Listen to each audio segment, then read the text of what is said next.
The Galactic Unity Stadium was the largest building Yuna had ever seen.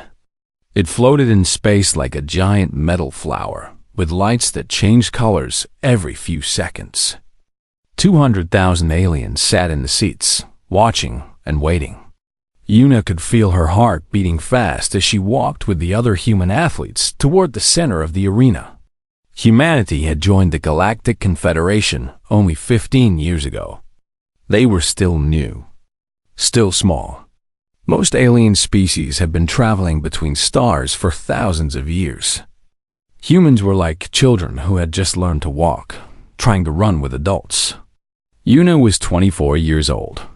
She had trained her whole life for this moment. She was going to compete in zero-gravity gymnastics, a sport where athletes danced and flipped in rooms with no gravity.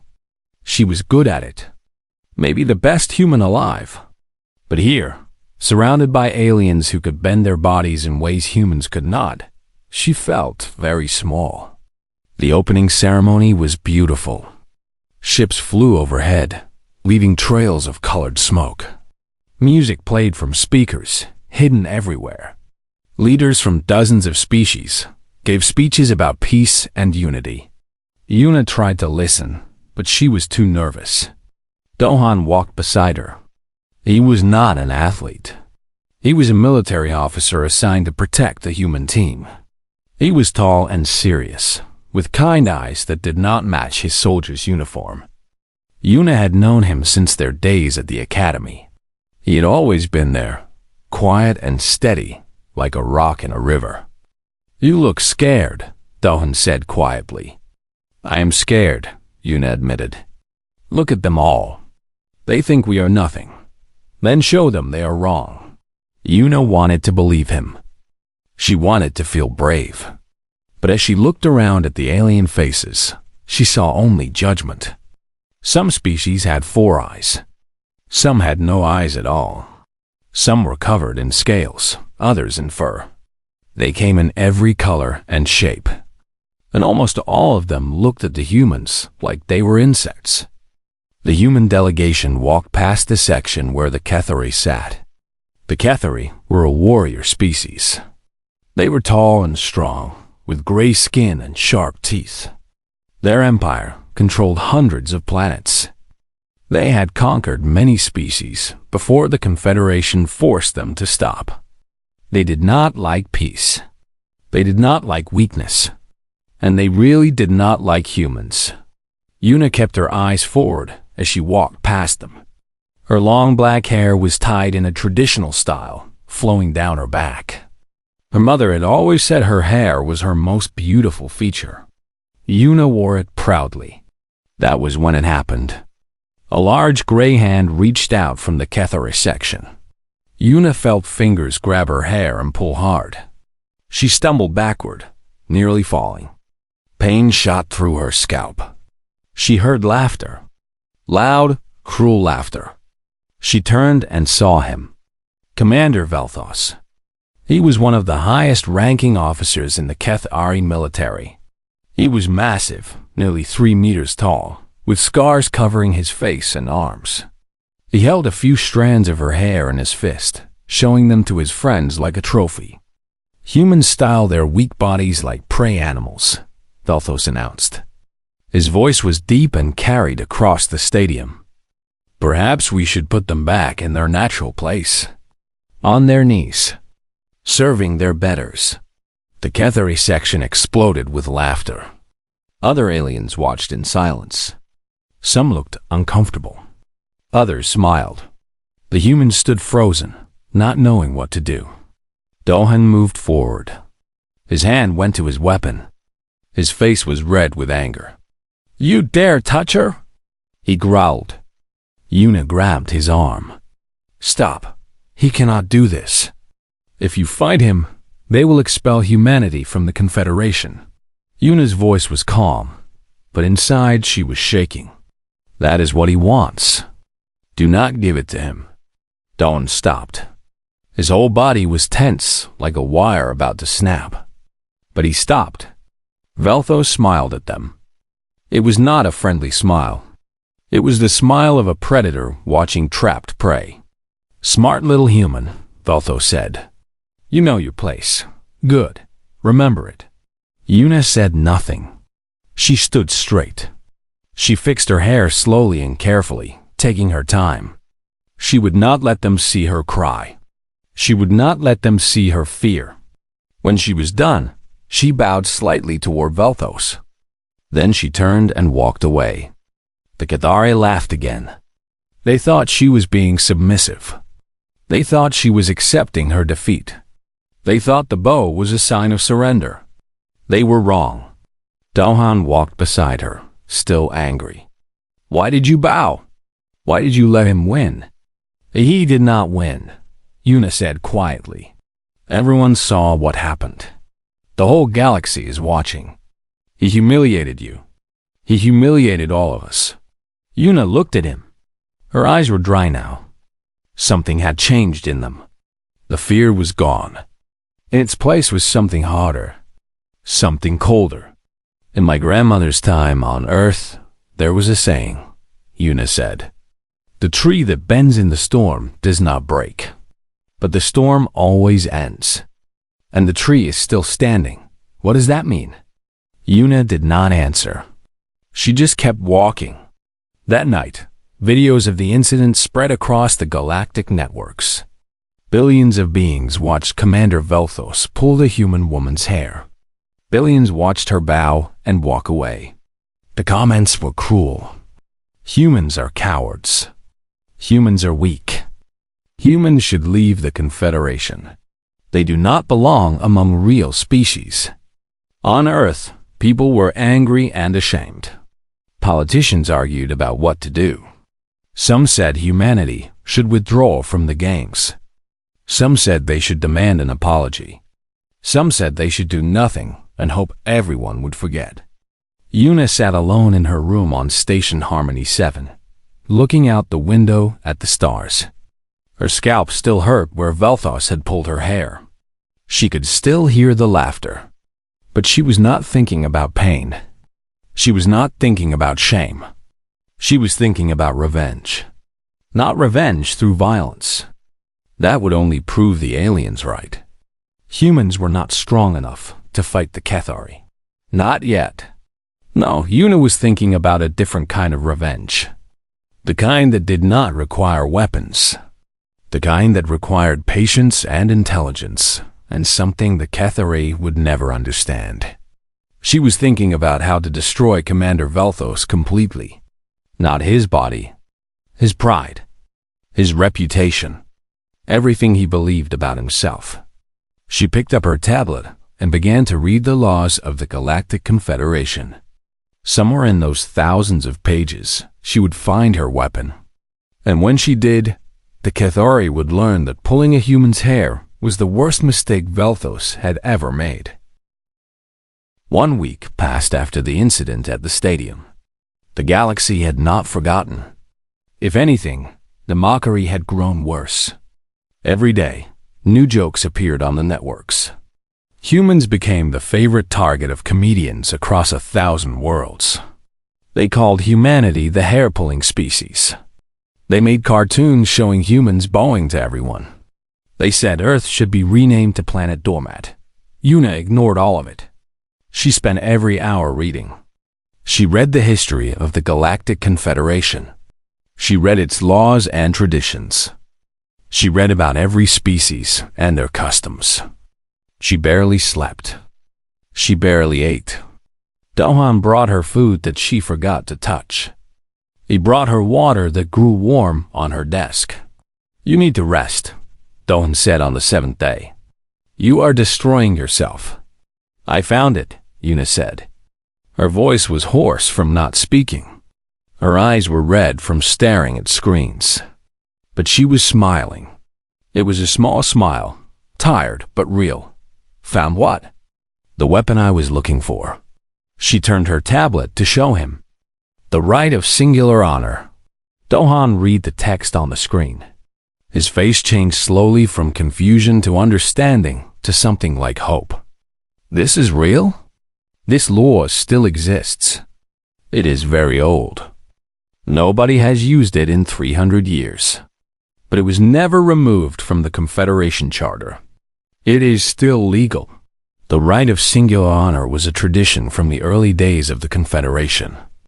When species first came together, there were many conflicts, many insults, many acts of disrespect. The founders created this law to solve such problems without war. If someone was publicly shamed, they could challenge their offender to a contest. The shamed person got to choose what kind of contest. If the offender refused, their entire species would lose standing in the Confederation. They would lose votes. They would lose trade rights. They would lose respect. The Cathari will never accept, Dohon said. They will find some way to avoid it. They cannot. The law is clear. If Vel'Thas refuses, the Cathari Empire loses its seat on the High Council for 10 years. Their economy would collapse. Their military alliances would fall apart. They have too many enemies waiting for such a chance. Dawn sat down slowly. So Vel'Thas must accept. But Yuna, he is a warrior. He has killed thousands. If you challenge him to combat, he will destroy you. I am not going to challenge him to combat. Yuna's smile grew wider. I get to choose the contest. And I choose the trial of resonance. The trial of resonance was an ancient test. It measured things that could not be seen. Emotional depth. The ability to connect with others. The capacity for empathy and love and understanding. It was used by peaceful species to choose their leaders. It was considered the purest test of a being's inner self. The Cathari had never competed in such a trial. They had spent thousands of years breeding emotion out of their people. They saw feelings as weakness. They trained their children to suppress everything soft inside them. A Cathari who showed emotion was considered defective, broken, shameful. This is brilliant, Dohon whispered. You are attacking them where they are weakest. He pulled my hair to prove humans are beneath the Cathari, Yuna said. Now the galaxy will see what is truly beneath them. Nothing. Emptiness. They have made themselves hollow.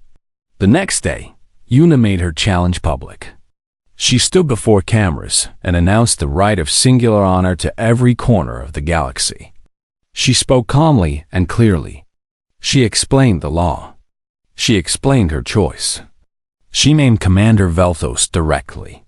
You pulled my hair to prove humans are weak, she said, looking into the camera.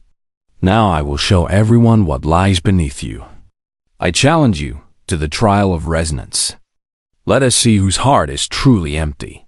The reaction was immediate and explosive. The Cathari were furious. Their ambassadors screamed at Confederation officials. They demanded the law be removed. They called it unfair and outdated and disrespectful. But the law was the law. The Confederation could not change it just because the Cathari did not like it. Commander Vel'Thos had no choice. If he refused, his entire empire would suffer. His leaders made this very clear. Accept the challenge or be executed for treason. Vel'Thos accepted.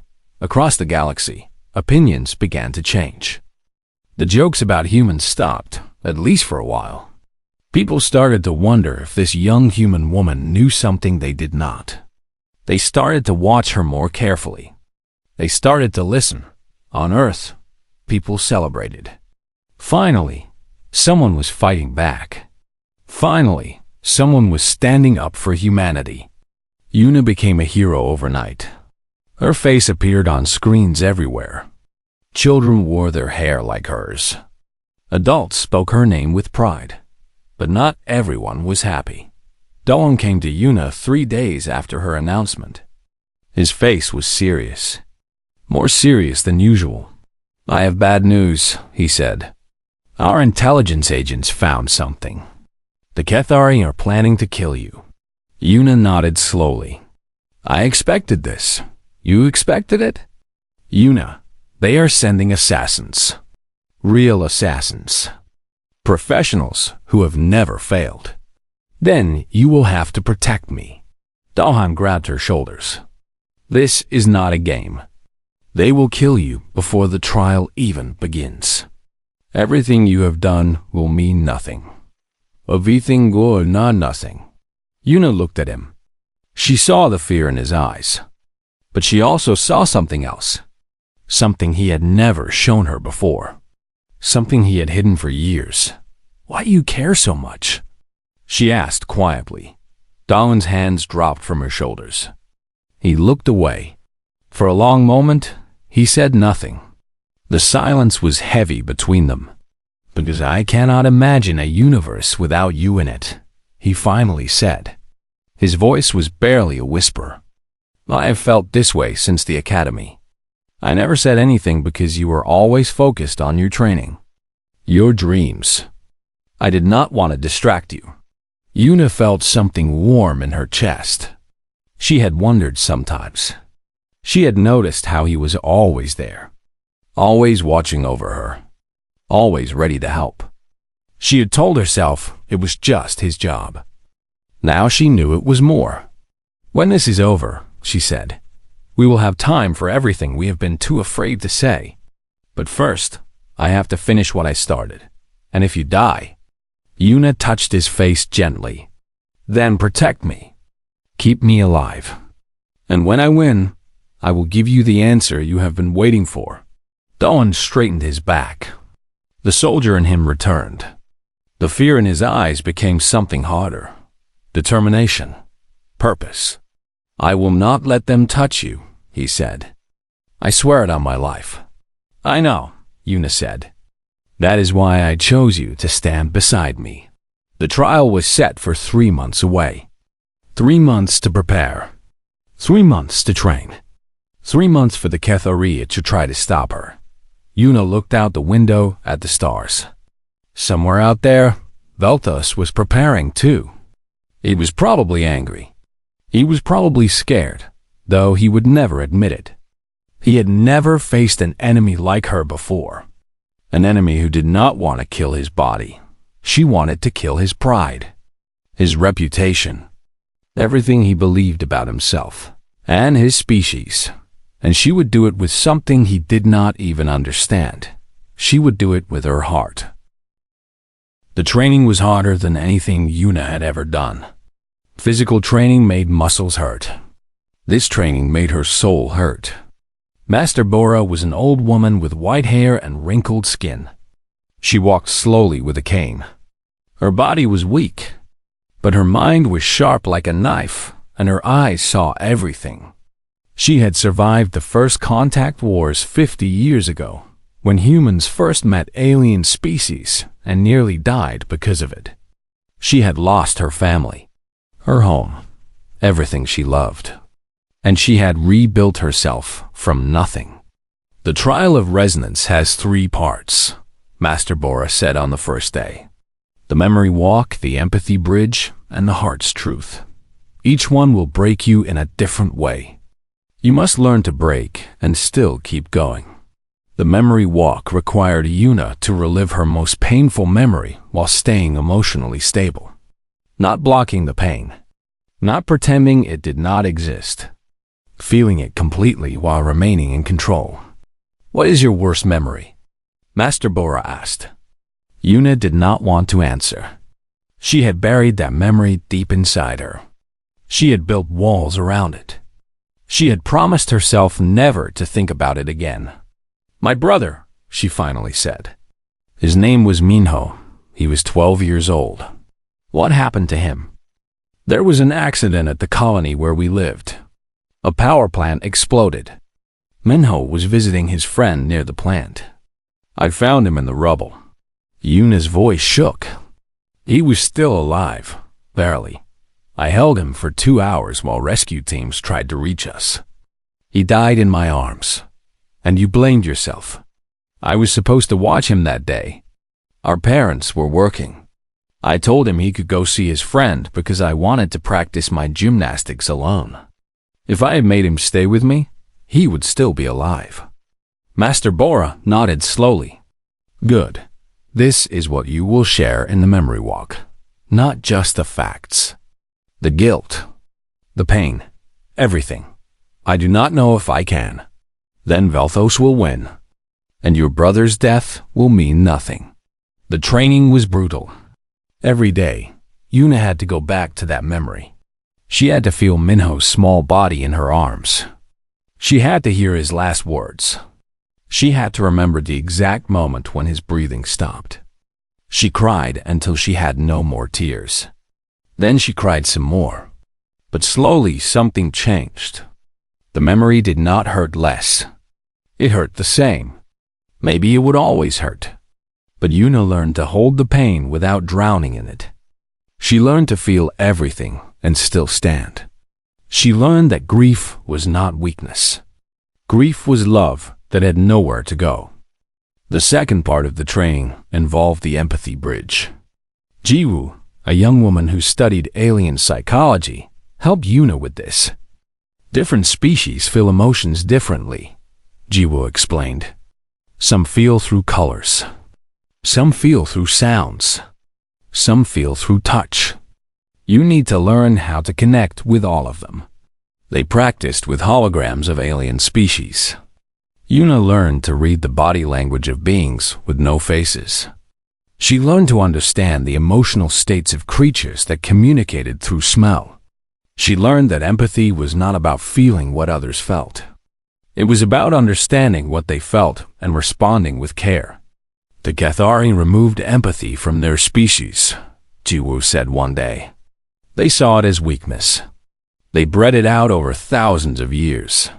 Can someone without empathy learn to have it? Jiwoo shook her head. I do not know. Maybe. But it would take a lifetime. Velthos is 3 months. Yuna almost felt sorry for him. Almost. The third part of the training was the hardest. The heart's truth required her to reveal her deepest fear and greatest love before a psychic tribunal. There would be no hiding. No lying. The psychics would see into her mind and pull out the truth whether she wanted them to or not. What do you fear most? Master Bora asked. That humanity will always be seen as insignificant. That we will always be the small species. The weak ones. The ones nobody respects. And what do you love most? Yuna thought for a long time. My people. Not because we are perfect. We are not. We are messy and complicated, and we make so many mistakes. But we keep trying. We keep hoping. Even when everything is against us, we refuse to give up. I love that about us. Master Bora smiled. It was the first time Yuna had seen her smile. Good. Hold on to that. It will save you. While Yuna trained, Dohun worked to keep her alive. The Cathari assassins were real. They were coming. Every day brought new threats. Poisoned food. Sabotaged equipment. Mysterious strangers watching from shadows. Dohun stopped 3 assassination attempts in the first month. He was always there. Always watching. He slept outside her door. He tasted her food before she ate it. He checked every room before she entered. 2 weeks before the trial, the assassins finally got close. Yuna was walking back to her quarters after training. It was late. The station was quiet. Dohan walked beside her, as always. Neither of them saw the sniper hiding in the maintenance tunnel above them. But Dohan saw the flash of the plasma rifle a moment before it fired. He threw himself in front of Yuna. The plasma bolt hit him in the chest. He fell to the ground, smoke rising from his body. His eyes were wide with shock. His mouth moved, but no words came out. Yuna screamed. She dropped to her knees beside him. Security teams came running. Alarms filled the air. But all Yuna could see was Doan lying on the ground, his blood spreading across the floor. Stay with me, she begged.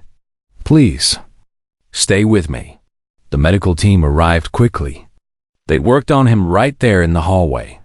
They stopped the bleeding. They stabilized his heart. They put him on a stretcher and carried him away.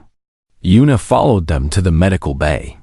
She sat outside the surgery room for 8 hours. She did not eat. She did not sleep. She just sat and waited and prayed to whatever powers might be listening. When the doctor finally came out, his face was tired but not sad. "He will live," the doctor said. "The damage was severe, but we repaired it. He will need weeks to recover, but he will live." Yuna felt tears running down her face. She had not cried like this since Minho died. But these were different tears. These were tears of relief. She went into the recovery room. Daohan was lying in a bed, connected to machines that beeped softly. His eyes were closed.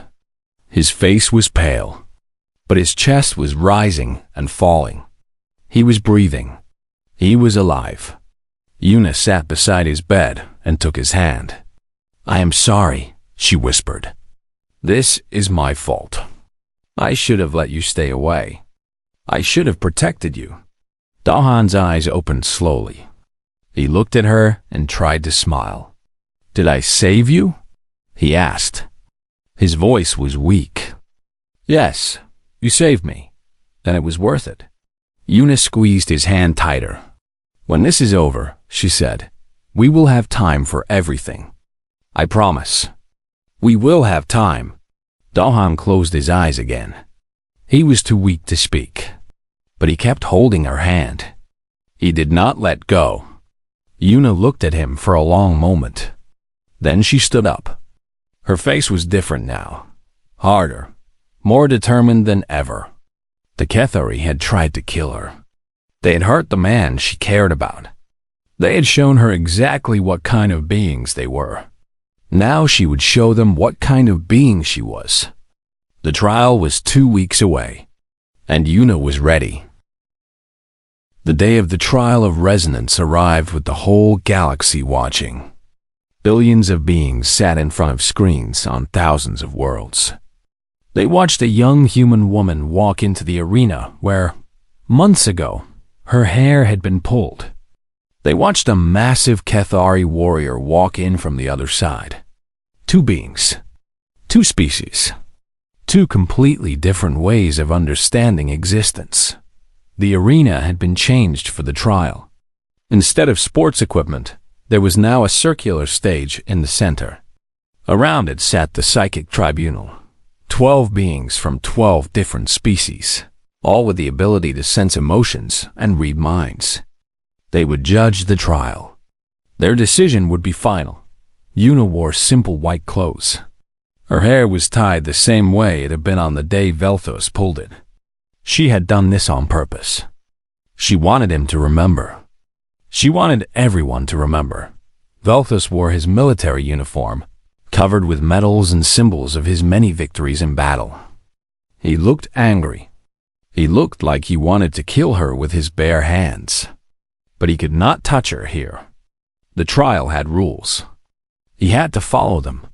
The head of the tribunal, an ancient being with skin like tree bark, raised a hand for silence. "The trial of resonance will now begin," the being announced. "There are 3 challenges. The memory walk, the empathy bridge, the heart's truth. The contestant who demonstrates greater emotional depth and capacity for connection will be declared the winner." The first challenge began. Yuna stepped forward onto the stage. She closed her eyes.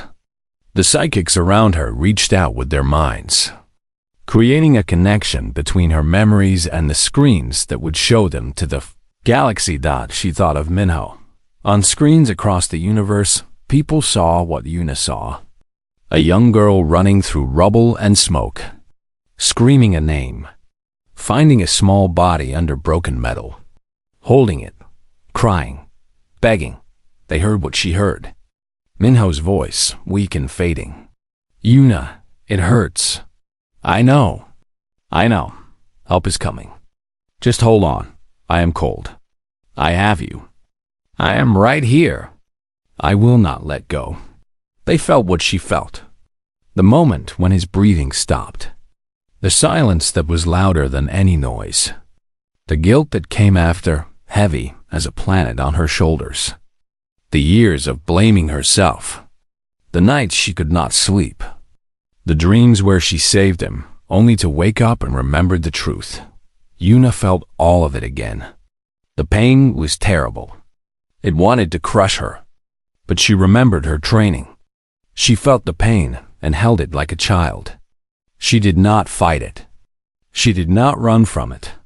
She let it move through her and out of her, like water through an open hand. When she opened her eyes, tears were running down her face. But she was still standing. Still in control. The tribunal nodded. Many of them had tears in their own eyes. Now it was Velthus's turn. The Cathari warrior stepped onto the stage.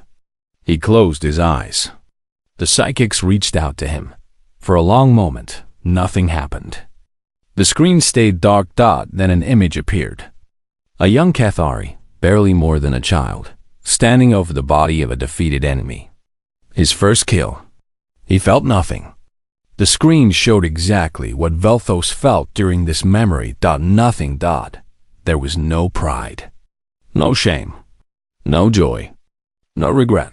Just emptiness. A hollow space where emotion should have been. The tribunal watched in silence. The galaxy watched in silence. This was the great Cathari warrior. This was what their culture had created. A being who could kill, but not feel. A being who had removed everything inside himself that made life worth living. Velthus opened his eyes. He did not understand why everyone was looking at him with such strange expressions. He thought he had shown strength. He had shown control. That was what his people valued. He did not understand that control was not the same as strength. The second challenge. Bega and a Solari mother was brought onto the stage.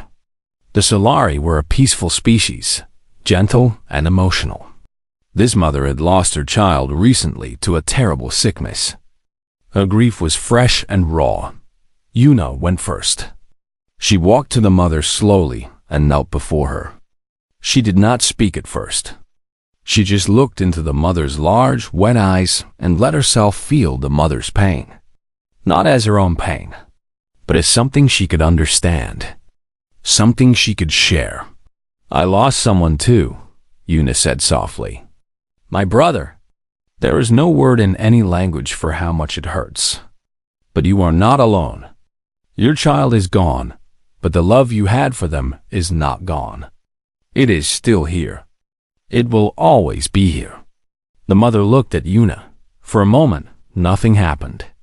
Then the mother reached out and pulled Yuna into an embrace. Among the Solari, this was the highest sign of trust. They only embrace family. But in that moment, the mother felt that Yuna was family. A stranger from another species, but connected by grief and love. The tribunal watched. Many of them had never seen a human show such empathy to an alien. They began to understand something. Humans were not weak because they felt emotions. Humans were strong because they felt emotions. Velthus went next. A small child from a pacifist species was brought to the stage. The child was frightened. Its eyes were wide. Its small body was shaking. Velthus walked toward the child. He tried to remember what his advisors had told him. Be gentle. Be soft. Show comfort. Do not be afraid, he said. But his voice was rough. His face was hard. His body was tense. The child looked up at him. It saw a predator. It saw danger. It saw death. The child screamed and ran away, crying for its mother. Velthus stood alone on the stage, confused and angry. He had tried to do what they asked. Why had it not worked? Why had the child run from him? He did not understand that comfort could not be faked. Kindness could not be performed. Either you felt it or you did not. And he did not. The third challenge began. Yuna stepped onto the stage one more time. The psychics reached deep into her mind, past her memories, past her thoughts, down to the very core of her being. What do you fear most? The head of the tribunal asked. That my people will always be seen as small and weak. That our capacity for love will be mistaken for softness. That we will never be respected for what we truly are. And what do you love most? Yuna smiled. It was a real smile, warm and bright. My people, humans, we are young in this galaxy. We make mistakes. We fight with each other. We sometimes forget how beautiful life is. But we never stop hoping. We never stop trying. We fall down and we get back up. We lose people we love and we keep loving anyway. We face a universe that does not care about us and we care anyway. That is what humans are. That is what I love. The psychic showed her truth to the galaxy. There was no hiding. Everyone could see that she meant every word. Now Velthus stepped onto the stage. The psychics reached into his mind. He tried to block them with the shields his advisors had built. For a moment, it seemed to work. Then the shields cracked. Then they shattered. Everything Velthos had suppressed came flooding out. Thousands of years of Kethari conditioning. The systematic removal of empathy. The forced silence of every soft feeling. The cold, empty space where love should have been. But there was something else. Deep down, hidden so well that even Velthos did not know it existed. A small, broken thing. A child who had once cried. A child who had been punished until the crying stopped. A child who had learned that feelings meant pain, so feelings had to die. The galaxy saw the truth. The Kethari were not strong. They were damaged. They were not warriors who had conquered weakness. They were victims who had destroyed their own souls. Velthos fell to his knees on the stage. For the first time in his adult life, he felt something. He did not have a name for it. His people had no word for it. But it felt like drowning. It felt like fire. It felt like everything he had ever pushed away coming back at once. He could not speak. He could not move. He could only kneel there, broken open. While the entire galaxy watched. The trial was over. The tribunal did not need to discuss. The decision was clear. The winner of the trial of resonance, the head announced, is Yuna of Earth. Humanity has won. The arena erupted. Cheers and shouts filled the air. On thousands of worlds, people celebrated. A young woman had faced the might of the Kethari Empire and won. Not with weapons. Not with violence. With her heart. The cheers were still echoing through the arena when Yuna did something nobody expected. She walked across the stage toward Velthos. The Kethari warrior was still on his knees, his face empty and lost. Guards moved forward to stop her. Security officers called out warnings. Everyone thought she might attack him while he was weak. But Yuna did not attack. She stopped in front of Velthos and extended her hand. The arena went silent. Billions of beings across the galaxy held their breath. You pulled my hair because you wanted me to feel small, Yuna said. Her voice was calm and clear. But I do not feel small. I feel sorry for you. Your people forgot what makes life worth living. You threw away the best parts of yourselves because you thought they were weakness. Velthus looked up at her. His eyes were different now. The cold arrogance was gone. In its place was confusion, pain, something almost like shame. Why? He asked. His voice was rough. Why offer your hand? I humiliated you. I tried to have you killed. I deserve nothing but your hatred. Maybe, Yuna said. But hatred would not help you. And it would not help me. I did not do this for revenge. I did this so the galaxy could see the truth. About you. About us. About what strength really means. Velthos stared at her hand for a long moment. Then, slowly, something changed in his face. It was small. Just a tiny movement around his eyes. But it was there. He did not take her hand. His conditioning was too strong for that. Thousands of years of Cathari culture could not be undone in one day. But he did not strike her hand away. He did not insult her. He just looked at it, like he was seeing something he had never seen before. Yuna lowered her hand without anger. She had not expected him to take it. Not yet, maybe not ever. But she had offered it anyway. That was what mattered. She turned and walked off the stage. In the days that followed, everything changed. Humanity's standing in the Galactic Confederation rose dramatically. The small species that everyone had mocked was suddenly being talked about in a different way. Leaders from other worlds wanted to meet with human ambassadors. Trade offers flooded into Earth. Species that had ignored humans for 15 years were now asking for alliances. But it was not just about politics and trade. The trial had shown something deeper. It had shown that emotions were not weakness. That empathy was not softness. That the ability to feel, to connect, to love was perhaps the greatest strength any species could have. Other small species in the Confederation began to look at humans differently. They saw allies. They saw champions. For years, they had been told that they did not matter. Now they saw a young woman stand up to an empire and win without throwing a single punch.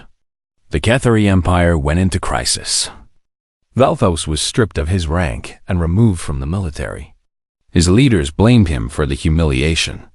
They said he had been weak. They said he should have fought the trial somehow. They did not understand that the trial had only revealed what was already true. But younger Cathari watched the recordings of the trial. They saw Velthos break down on the stage.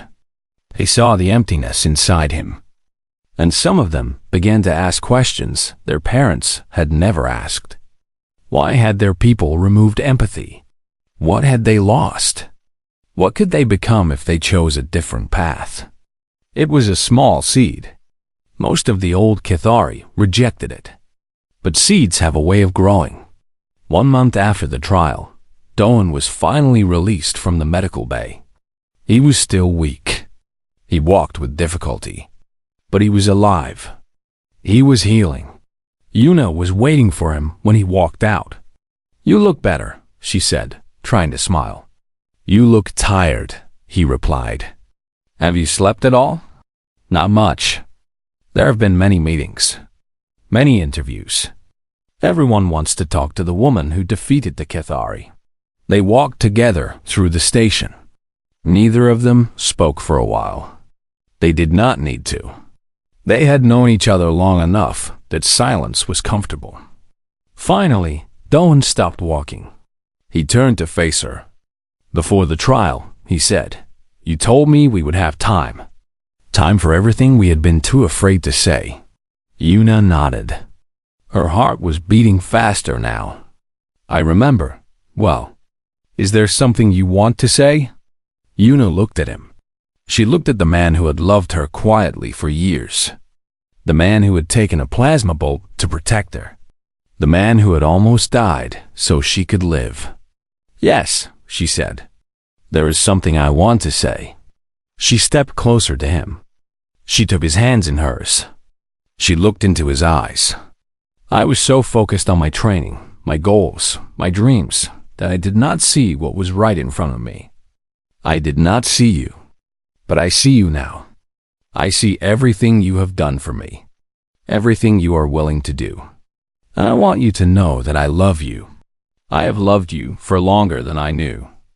I was just too scared to admit it." Daohan's eyes filled with tears. He pulled her close and held her tight. For a long moment, they just stood there, holding each other. Two humans in a galaxy that had finally learned to respect them. 1 year later, the Galactic Unity Games returned. This time, when the human delegation walked into the arena, no one laughed. No one made jokes. No one pulled anyone's hair. Yuna did not compete this year. She had retired from athletics to become an ambassador. But she was asked to give the opening speech. She stood on the same stage where she had been humiliated. She faced the same crowd that had laughed at her. She was not afraid anymore. 1 year ago, she began, a Cathari commander pulled my hair in this stadium. He wanted to prove that humans were weak, that our emotions made us lesser, that we did not belong among the great species of this galaxy. She paused and looked around at the crowd. 200,000 faces looked back at her. Some were hostile. Most were not. He was wrong, Yuna continued. We feel because we are alive. We cry because loss is real and love is precious. We hope because the alternative is unthinkable. These are not weaknesses. These are the very things that make existence meaningful. Her voice grew stronger, louder. It carried across the arena and across the galaxy. Humans are young. We are still learning. We make mistakes. We will make more. But we will never apologize for our hearts. We will never pretend that caring is shameful. We will never become hollow just to seem strong. She looked directly into the cameras. She was speaking to Earth now, to her people, to all the humans who had ever felt small or weak or insignificant. They thought our emotions made us weak. They thought our tears were surrender. They were wrong. We feel because we love. We hope because we believe. We fight because we care. And we will keep fighting. Not with weapons. Not with violence. But with everything that makes us human. The arena erupted. Not in laughter this time. In applause. In cheers. In standing ovations from species that had never stood for humans before. Dong watched from the crowd. He was crying and smiling at the same time. Beside him stood Master Bora, old and frail but proud. Beside her stood Jiwoo, clapping so hard her hands hurt. And somewhere, watching on a screen in a small room on a Cathari world, sat Velthus, alone, disgraced, forgotten. He watched the young human woman speak. He heard her words. And for the second time in his life, he felt something stir in his chest. Something warm. Something strange. Something he had no name for. He did not understand it yet. Maybe he never would. But for the first time, he wanted to. Humanity had arrived in the galaxy. Not as conquerors. Not as warriors. But as something perhaps more powerful. As beings who remembered how to feel. And the galaxy would never be the same.